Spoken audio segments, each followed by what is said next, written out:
5,000 miles. That's how far President Zelenskyy flew, hoping for one meeting, one handshake, one promise. But Donald Trump?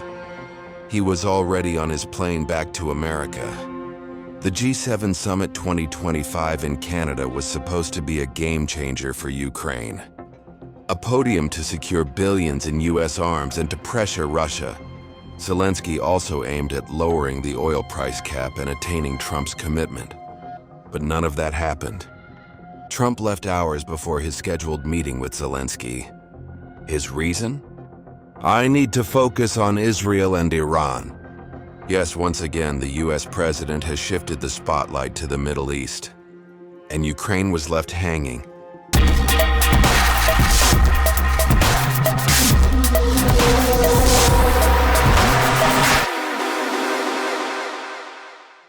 While G7 leaders gathered around Zelenskyy, the most powerful chair in the room, America's, was empty.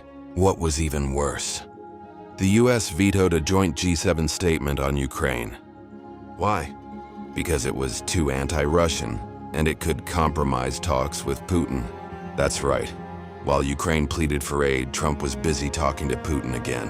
What do you make of Canada's Why not have defense China here, the spending? biggest economy in the world after the United States? Well, it's not a bad idea. I don't mind that. If somebody wants to suggest China coming in, I think we suggest. But you want to have people that you can talk to. You know, they don't talk.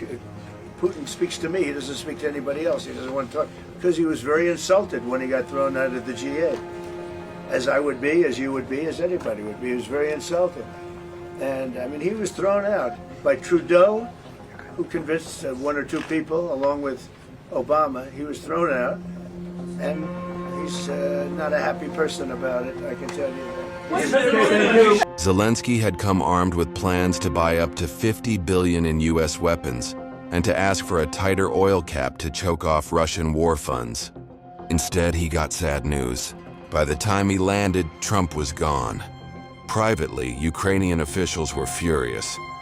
Publicly, they were silent. The world knows that Ukraine can't afford to lose US support, even when it feels like they never had it. This isn't new. Trump has always treated Ukraine like an afterthought. From threatening to cut aid, to the viral Oval clash with Zelenskyy. And what about Europe? He's hit them too. Tariffs on steel, fights with NATO, praising Putin more than allies. Meanwhile, Trump's eyes are locked on the Middle East.